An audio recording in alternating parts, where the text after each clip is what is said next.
លោកជំទាវបណ្ឌិតបច្ចិនមុនីជួបសំណេះសំណាលជាមួយតារារ៉េបវណ្ណដានិងសិល្បករសិល្បការិនីនៃផលិតកម្មបារមីដែលបានចូលរួមបរិច្ចាគថវិកា40លានរៀលដល់មូលនិធិគន្ធបុប្ផាភ្នំពេញលោកជំទាវបណ្ឌិតបច្ចិនមុនីហ៊ុនម៉ាណែតប្រធានកិត្តិយសនៃមូលនិធិគន្ធបុប្ផាកម្ពុជា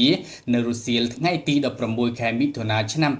2025បានអញ្ជើញជួបសំណេះសំណាលប្រកបដោយភាពកក់ក្ដៅនិងស្នាមញញឹមដ៏រីករាយជាមួយសិល្បករសិល្បការិនីមកពីផលិតកម្មបារមីដែលមានការចូលរួមពីកញ្ញាម៉មនូរ៉ាទេវីអ្នកចម្រៀងប៉ុបដ៏មានប្រជាប្រិយភាពនិងវណ្ណដាតារារ៉េបដែលទទួលបានការគាំទ្រយ៉ាងខ្លាំងពីស្រទាប់យុវជនពីស្រទាប់យុវវ័យនិងតារាល្បីៗជាច្រើនរូបទៀតក្នុងជំនួបនេះលោកជំទាវបច្ចិនមុនីហ៊ុនម៉ាណែតបានថ្លែងការអរគុណដល់ក្រុមសិល្បករសិល្បការិនីនិងម្ចាស់ផលិតកម្មបារមីដែលបានចូលរួមចំណែកដ៏សំខាន់ក្នុងការចូលរួមផ្សព្វផ្សាយនិងបរិច្ចាគថវិកាដោយផ្ទាល់ចំនួន40លានរៀលក្នុងយុទ្ធនាការ10000រៀល10000នាក់របស់មូលនិធិគន្ធបុប្ផាកម្ពុជាដែលមានសម្ដេចតេជោហ៊ុនសែននិងសម្ដេចគតិព្រឹទ្ធបណ្ឌិតប៊ុនរ៉ានីហ៊ុនសែនជាស្ថាបនិកមូលនិធិដើម្បីជួយកុមារកម្ពុជាលោកជំទាវបណ្ឌិតក៏បានគូសរំលឹកពីសាវតារបស់មន្ទីរពេទ្យគន្ធបុប្ផានិងមូលនិធិគន្ធបុប្ផាកម្ពុជាជាពិសេសពីភាពរងគ្រោះថ្នាក់សុខភាពរបស់កុមារកម្ពុជា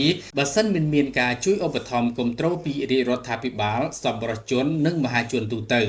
ឆ្លៀតក្នុងឱកាសនោះលោកជំទាវបណ្ឌិតបច្ចិនមុនីហ៊ុនម៉ាណែតបានកោតសរសើរចំពោះទឹកចិត្តចូលរួមរបស់សិល្បករសិល្បការិនីរួមទាំងថ្នាក់ដឹកនាំផលិតកម្មបារមីដែលបានចូលរួមទាំងកម្លាំងកាយចិត្តនិងបេះដូងរួមទាំងថវិកាផ្ទាល់ខ្លួនជួយដល់កម្ពុជាដែលត្រូវការជំនួយមិនអាចខ្វះបានងាកមកស្នាដៃរបស់ផលិតកម្មវិញលោកជំទាវបណ្ឌិតបានថ្លែងកោតសរសើរចំពោះសមត្ថភាពនៃការច្នៃប្រឌិតរបស់ផលិតកម្មដែលបានបង្កើតបទភ្លេងជារបស់ខ្លួនហើយបានយកភ្លេងខ្មែរបុរាណដាក់បញ្ចូលគ្នាយ៉ាងល្អដែលទាក់ទាញនិងមានភាពល្បីល្បាញដល់មហាជនជាតិនិងអន្តរជាតិទន្ទឹមនឹងនោះលោកជំទាវបច្ចិនមុនីក៏បានស្នើដល់ផលិតកម្មមួយនេះបន្តកសាងស្នាដៃឲ្យល្អនេះពិសេសនិពន្ធបទក្រោយៗទៀតនឹងមានភ្លេងបុរាណខ្មែរកាន់តែច្រើនបន្ថែមទៀតដើម្បីរួមគ្នារក្សាកេរដំណែលសិល្បៈវប្បធម៌ខ្មែរឲ្យបានគង់វង្សនិងទាញចំណាប់អារម្មណ៍ឲ្យយុវជនខ្មែរយើងកាន់តែស្រឡាញ់និងរួមគ្នាថែរក្សាជាមួយគ្នានេះតំណាងឲ្យផលិតកម្មបារមីបានថ្លែងអំណរគុណយ៉ាងជ្រាលជ្រៅជូនចំពោះលោកជំទាវបណ្ឌិតបច្ចិនមុនីហ៊ុនម៉ាណែតដែលបានផ្ដល់កិត្តិយសដ៏ខ្ពង់ខ្ពស់អនុញ្ញាតឲ្យក្រុមការងារនៃផលិតកម្មបារមី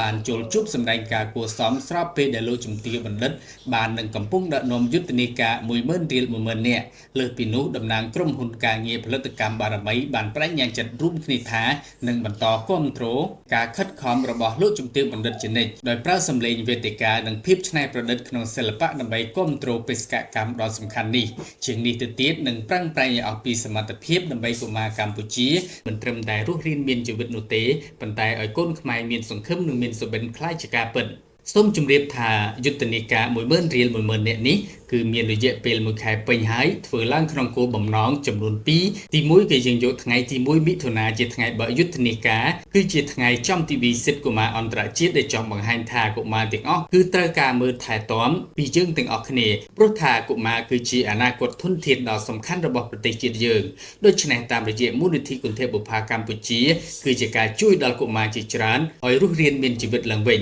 ទី2យុទ្ធនាការនេះគោលបំណងគឺនាំក្តីសង្ឃឹមនិងភាពញញឹមដល់ទារកនិងកុមារព្រមទាំងស្ត្រីមានផ្ទៃពោះនៅកម្ពុជាដែលត្រូវការសេវាពិនិត្យនិងព្យាបាលក៏ដូចជាសេវាសម្ភពដោយឥតគិតថ្លៃនិងប្រកបទៅដោយគុណភាព